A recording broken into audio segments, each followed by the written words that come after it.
안녕하세요. 스위스로 팟캐스트 강우성입니다. 오늘 있었던 OKC와 인디애나 NBA 파이널 2차전 리뷰를 하도록 하겠습니다. 오늘은 영상도 좀 보면서 경기 중에 재밌었던 무브들을 좀 살펴보도록 할 테니까 아직 구독 안 하셨다면 구독 눌러주시고 좋아요도 부탁드립니다. 오늘 게임에서 OKC는 또 한 번 화가 난 서부 1번 시드의 모습처럼 보였죠. 저번 경기와 마찬가지로 수비에 엄청나게 피지컬한 썬더의 수비를 보여주면서 경기 시작부터 인디애나를 힘들게 했고요. 오늘 경기에서 초반에 돋보였던 점은 채 톰그랜이죠. 지난 경기 출전 시간도 길지 않고 공격에서도 적극적이지 않고 굉장히 좀 조용한 게임을 했어요. 경기가 이틀이나 없는 동안 채 톰그랜이 좀 열을 받았는지 오늘은 시작부터 아주 적극적으로 어택을 하려는 모습을 보여줬죠. 인디애나의 클로즈아웃을 어택하고 막 3점도 한 개 넣고 다른 한 개도 넣겠는데 라인을 밟아서 2점이 되고 거기에 덩크슛도 넣고 블락도 하고 하면서 1쿼터에만 9득점을 하면서 채 톰그랜이 초반부터 적극적인 모습을 보여줬죠. 그리고 MVP는 역시 MVP죠.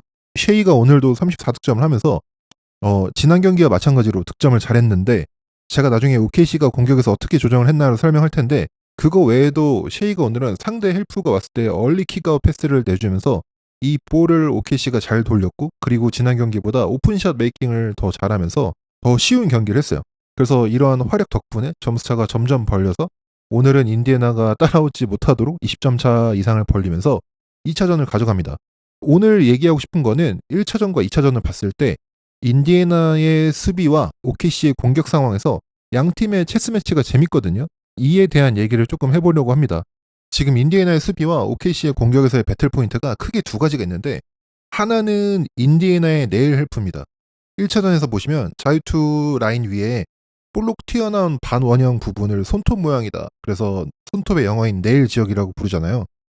인디애나의 수비가 쉐이나 제이덥의 돌파를 이 네일 부근에 있는 선수들이 자기 마크맨에서 조금 멀리 떨어지면서 스턴트 한다거나 아니면 실제로 헬프를 가면서 이런 쉐이나 제이덥의 공격에 헬프로 오는 모습을 볼 수 있었는데 이 네일 헬프의 목적은 쉐이나 제이덥 같이 페인트로 들어오기 좋아하는 선수들이 페인트로 들어오는 걸 막으려고 하는 거거든요. 심지어 코너를 버리고 지금 시아캄이 페인트로 들어와 있으면서 코너의 슈터 알렉스 카루소에게 롱 클로즈아웃을 가는 한이 있더라도 페인트를 지키겠다라는 목적이 있는 디펜스죠. 심지어는요, 이 포지션에서처럼 네일 헬프로 오는 디펜더인 에런 니스미스가 쉐이에게 스위칭을 해서 막고요. 쉐이를 막던 네마드는 에런 니스미스가 막던 제이덥에게 바로 스위칭을 하는 비어백 스위칭까지 합니다. 그래서 페인트로 들어오는 쉐이를 힘들게 하고요. 이런 네일 헬프에 대한 배틀에서 헬프 디펜더가 자기 매첩을 버리고 올 때 그 버리고 온 선수에게 패스를 빼주고 이 슈팅을 메이킹할 수 있느냐가 네일 헬프를 어렵게 할 수 있냐 아니냐의 지금 싸움이고요. 이런 배틀의 모습이 1차전에 계속 보였거든요. 2차전에서도 계속해서 이 배틀은 이어집니다. 오늘 OKC가 가져온 몇 가지 조정은요. 아예 첫 번째 스크린 액션을 엄청 골대 멀리서부터 시작을 합니다. 보통 하이 피켄롤이라고 부르는데 정말 하이 완전 하이 피켄롤을 합니다. 사실 1차전에서도 하이 피켄롤을 했거든요. 이를 보여주는 스탯을 제가 말씀드릴게요. 1차전에서 OKC의 평균 피켄롤의 골대부터로의 거리가 28.2피트였거든요. 이게 미터로 따지면 8.6미터 정도 돼요. 이 평균 거리는 OKC의 정규 시즌과 플레이오프를 다 합쳐서 세 번째로 긴 피켄롤 거리거든요. 그런데 2차전에서는요. 이거보다 긴 29.2피트가 평균 거리였어요. 8.9m인데 이번 정규 시즌과 플레이오프를 통틀어 가장 긴 거리입니다. 왜 이 거리가 길어지냐? 첫 번째로 스크린의 높은 곳에서, 즉 골대에서 하프라인에 완전 가까운 곳에서부터 스크린 액션을 하면 체이나 제이더비 돌파를 할 공간도 많아지고 스피드도 올라갑니다. 그러면 네일 헬프로 오기가 진짜 힘들죠. OKC가 오늘 굉장히 높은 곳에서부터 하이 피켄롤 액션을 하면서 좋은 찬스를 여러 번 만들어 왔거든요. 그래서 쉬운 득점이 많이 나왔어요. 또 지난 경기도 살짝 그랬는데 파스칼 시아캄이 이 네일 헬프 후에 원래 자기가 맡고 있던 수비수한테 돌아가야 되는데 이거를 조금 놓치는 경우가 있어서 오늘도 그런 식으로 채 톰그랜한테 3점을 한번 얻어맞고요. 재밌는 포지션도 있는데 제이더비 드리블을 하고 굉장히 또 하이 피켄롤을 합니다. 원래는 윙에 서 있어야 할 쉐이가 윙에 서 있으면 상대가 네일 헬프를 가니까 아예 그냥 하프라인에 서 있어요. 이것도 역시 네일 헬프를 못 가게 하겠다는 거죠.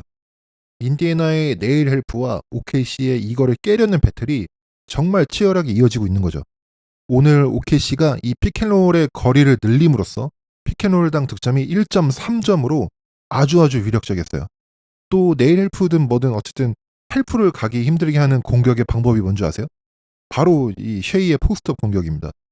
쉐이가 포스트에서 드리블 후 턴어라운드 미드레인지를 거의 마이클 조던처럼 넣죠. 그렇기 때문에 포스트에서 공을 잡으면 굉장히 쉐이가 위력적이거든요. 그리고 포스트에서 공을 잡는 장점은 완전히 코트 한쪽이 비어져 있고 포스트업 1대1을 위해서 공간이 마련되어 있기 때문에 여기서 공격을 할 때 어디서 상대 수비 헬프가 오는지 보기가 쉽고요. 그럼으로써 우리 편이 오픈된 선수가 누군지 보기가 굉장히 쉬워요. 그래서 오늘 마크 데그널트 감독이 조정한 것 중에 하나가 쉐이의 포스트업을 많이 했어요.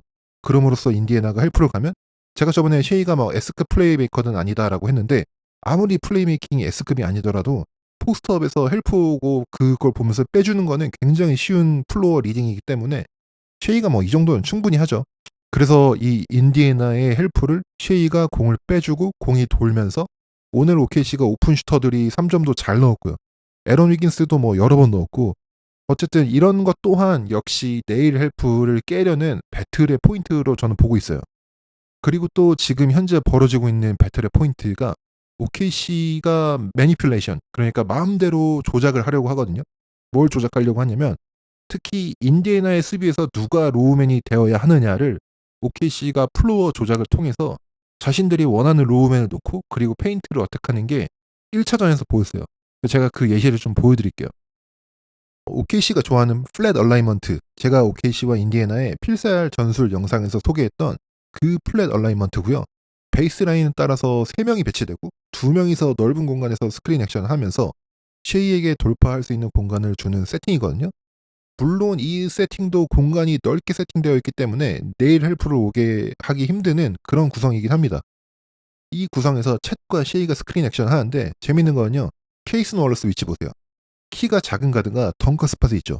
보통 여기는 이제 센터들이 서 있는 자리거든요. 슈팅이 있는 케이슨 월러스가 왜 덩커 스팟에 있을까요? 이게 플로어를 조작하는 겁니다. 케이슨 월러스의 매첩이 누구죠? 할리버튼이죠. 우리가 스크린 액션에서 이 스크린이 일어나는 반대편 지역, 그러니까 위크 사이드에서 그쪽에서 골 밑에서 가장 가까이 있는 선수를 로우맨이라 부르는데 지금 할리버튼의 위치가 로우맨입니다. 이 로우맨이 스크린 액션을 막을 때 굉장히 중요한데 상대 핸들러의 돌파에 어느 정도 림에서 저지도 해주면서 덩커 스팟에 있는 선수도 막아야 되거든요. 그런데 할리버튼은 림 프로텍팅이 전혀 안 되는 선수고 수비가 약한데 왜 할리버튼이 로우맨 포지션에 있을까요?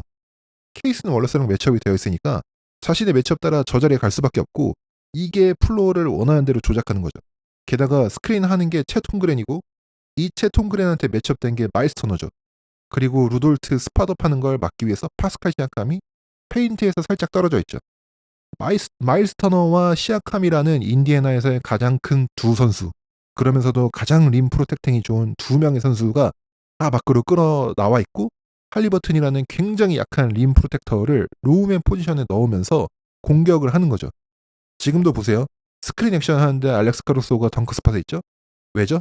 할리버튼이랑 매치업이 되어 있으니까 할리버튼이랑 매치업 되어 있는 OKC 가드들이 덩커 스팟에 가고 그러면서 할리버튼이 로우맨이 되게 강제하고 원하는 대로 골밑에서 득점을 하고 있습니다. 지난 1차전 마지막 클러치 구간에서 쉐이가 공격하는 거 보면요.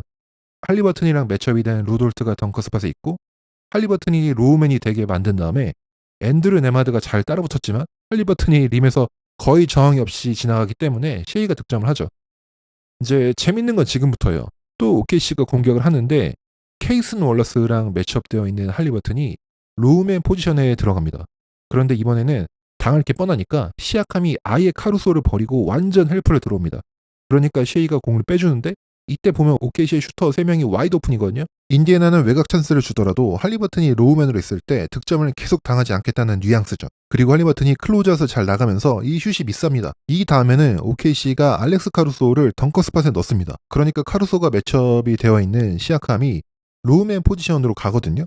왜 그러냐면 할리버튼을 낀 스크린 액션을 하려고 하니까 이제 다른 선수가 로우맨에 들어가야 되는데 여기서 조금 아쉬운 게 카루소가 아니라 니스미스랑 매치업 되어 있는 제이덥이 덩커 스팟으로 가서 니스미스를 로우맨으로 넣는 게 낫지 않을까 싶었거든요. 왜냐면 시아캄은 현재 지금 마일스 터너가 없는 스몰 라인업의 인디애나에서 가장 좋은 림 프로텍터죠.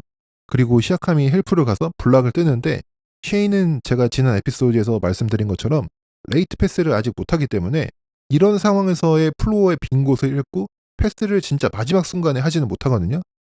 그래서 로우맨이 공략할 수 없는 로우맨이면 빠르게 디시전을 해서 빼주는 게 중요해 보이는데 그렇지 못하고 이 공격이 막히죠. 그리고 이 다음 포지션을 보시면요. 이 로우맨 스팟을 할리버튼에게 안 내주기 위해서 치열하게 싸움을 합니다. 케이스 멀러스가 덩커 스팟에 들어가니까 할리버튼이 로우맨으로 자리를 잡죠. 그리고 이를 본 마크 데그널트 감독이 손가락으로 뭔가 작전을 지시하고 이때 할리버튼이 시아캄에게 매치업을 스위칭하냐고 소리칩니다. 그리고 자리를 바꾸면서 시아캄이 로우맨 포지션으로 들어오고 이걸 본 마크 데그널트 감독이 됐다는 식으로 제스처를 하고 쉐이가 돌파를 하려다가 공을 빼주고 제이더비 패스를 받고 돌파하는데 루돌트가 이상하게 랜덤하게 컷을 해서 제이더비 가는 방향으로 수비를 한 명 더 끌어줍니다. 그리고 이 슈팅이 안 들어가고 아웃 오브 바운드가 되고 다시 OKC 볼이 되죠. 그래서 다시 OKC가 공격을 하는데 케이스 월러스가 덩커 스팟에 가니까 할리버튼이 이번에는 오비 토핀에게 자리를 바꾸자고 합니다. 얼른 로우맨 포지션을 스위칭을 하고 그리고 이제 앤드류 네마드가 쉐이에게 좋은 디펜스를 보이고 쉐이라면 충분히 넣을 수 있는 슛이었지만 들어가진 않게 됐죠. 그리고 나머지는 어떻게 되었는지 모두 다 아실 겁니다. Halliburton driving, pulls off, jump shot. It's good! It's good! With 3/10 of a second remaining. Timeout, OKC. Tyrese Halliburton does it again. 지금 보시는 대로 중요한 배틀은 플로어를 마음대로 조작하고 싶은 OKC와 특히 할리버튼이나 작은 선수들을 로우맨 스팟에 넣고 싶은 OKC와 이를 막으려는 인디애나의 싸움이죠. 그런데 오늘도 OKC가 할리버튼이나 니스미스를 로우맨 포지션에 있게 만들면서 좋은 공격들을 많이 보여줬어요.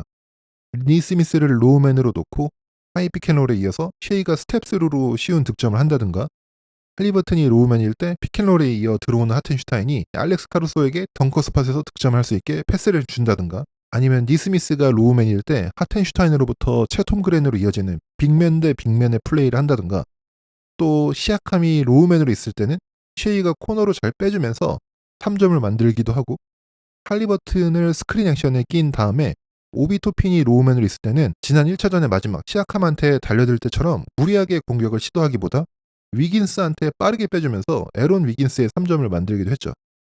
그러니까 배틀 포인트를 아시겠죠? OKC는 플로어를 자신들이 원하는 대로 자신들이 원하는 로우맨을 넣고 공격을 하고 싶어하고 스크린 액션에 할리버튼이 꼈을 때는 로우맨이 뭐 시아캄이나 마일스 터너가 된다면 쉐이가 돌파 후 오픈된 슈터를 찾아줄 수 있느냐 그리고 인디애나는 할리버튼이나 니스미스나 이런 선수들이 로우맨이 되는 상황을 얼마나 막을 수 있느냐의 포지션별로 엄청나게 치열한 배틀이 벌어지고 있는 거죠. OKC의 공격에서는 이랬고요. 수비에서는 오늘 OKC가 파이널에서 처음으로 채톰 그랜과 아이지아 하텐슈타인의 투빅 라인업이 함께 플로어에 있는 라인업을 처음 썼거든요. 특히 1차전 경기 마지막 상황에서도 그랬고 인디애나가 시아캄과 오비 토핀을 프론트코트로 하는 스몰볼을 했을 때 OKC를 굉장히 압도했는데 오늘은 상대가 이 라인업을 썼을 때 오히려 OKC가 투빅 라인업으로 카운터를 쳤어요. 오늘 주목해야 될 스탯 하나는요. 제가 지난번 경기에서 인디애나의 코너 3점을 얘기했잖아요. 정규 시즌에 인디애나의 총 슈팅 중에 코너 3점 비율이 9.8%. 그런데 1차전에서는 18%로 코너 3점을 던졌어요. 그러니까 정규 시즌보다 코너 3점을 더 많이 던진 거죠.